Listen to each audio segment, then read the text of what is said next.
এই নির্বাচনের ব্যাপারে পরামর্শ দিতে, যেমন নির্বাচনে ধরে পরামর্শগুলি মানে কতগুলি সেন্টার হওয়া দরকার। স্পেশালি আপনারা জানেন ঢাকা ইউনিভার্সিটি এবং জাহাঙ্গীরনগর ইউনিভার্সিটি নির্বাচন হয়ে গেছে এবং খুব তাড়াতাড়ি রাজশাহী ইউনিভার্সিটিটা হবে, তারপরে চিটাগাং ইউনিভার্সিটি হবে। আমরা তাদের সাথে আজকে আলাপ করছি। আপনারা জানেন তারা হলো দেশের সবচেয়ে উচ্চ শিক্ষায় শিক্ষিত, দেশে না বিদেশেও যদি ধরেন, এবং যারা ভোট দিচ্ছে তারাও কিন্তু উচ্চশিক্ষিত। তাদের এক্সপিরিয়েন্সটি কিন্তু আমরা এখানে শেয়ার করলাম। যেহেতু আমাদের একটা জাতীয় নির্বাচন আছে ফেব্রুয়ারিতে, এই নির্বাচনগুলি দেখে আমাদের কিছু কিছু এক্সপিরিয়েন্স হচ্ছে এবং আমরা এটা আমাদের জাতীয় নির্বাচনে এটা আমরা কীভাবে প্রয়োগ করতে পারবো, এই জন্যে তারা খুবই সম্মানীয় ব্যক্তি। তারা এখানে এসে আমাদের খুব ভালো ভালো সাজেশন দিয়ে গেছে। ওই সাজেশনগুলি আমরা ভবিষ্যতে কাজে লাগাবো এবং তারা নিজেদের ভিতরে আলোচনা করায় তাদেরও একটা উপকার হয়েছে।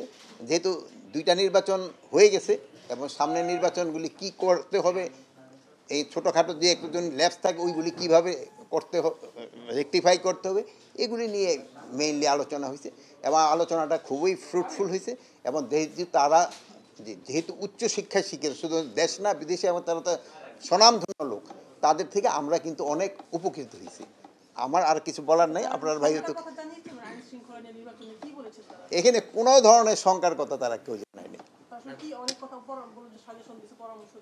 এই নির্বাচনের ব্যাপারে পরামর্শ দিতে, যেমন নির্বাচনে ধরে পরামর্শগুলি মানে কতগুলি সেন্টার হওয়া দরকার, আর ভোট গণনাটা কীভাবে হলো, ওএমআর কীভাবে করা দরকার, এইসব ব্যাপারে কালিটা কীভাবে ব্যবহার করা দরকার, তারপরে কত তাড়াতাড়ি যেন রেজাল্টটা দেওয়া যায় এই জন্য কী কী ব্যবস্থা নেওয়া যায়, তারপরে ওই প্রবেশাধিকারগুলি কী সবার জন্য একটা আইডি কার্ড দেওয়া যায় এবং ভোটার লিস্টটা যেন একেবারে স্বচ্ছ থাকে, তারপরে ছবিগুলি থাকে আইডেন্টিফিকেশনের সুবিধা, এইসব জিনিসগুলি। এখানে দেখছেন দুইটার ডিফারেন্স হয়েছে। এই যে একটা হলো মেশিনের মাধ্যমে করছে ওএমআর পদ্ধতি, আর একটা হলো হাতে গোনা।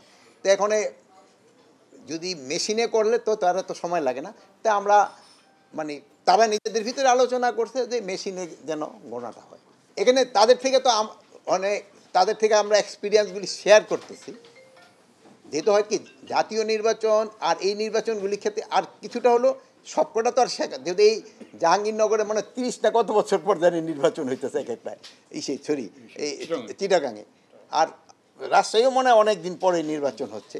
তাই জন্য এক জায়গায় দেখা গেল যে এর আগে যে নির্বাচন কমিশনার ছিল উনি মানে নর্মালভাবেই চলে গেছেন, মানে অনেক দিন পরে। যেহেতু এই জন্য সবারই একজনের এক্সপিরিয়েন্সটা শেয়ার করলে সুবিধা হয়। যেমন আপনাদের ক্ষেত্রে ধরুন একজন দায়িত্ব নেওয়ার পরে আবার সাথে আরেকজনের নিয়ে আসে যে ঠিক আছে কয়েকদিন আন্ডার ট্রেনই থাকুক, এরকম তো উপকার হয়।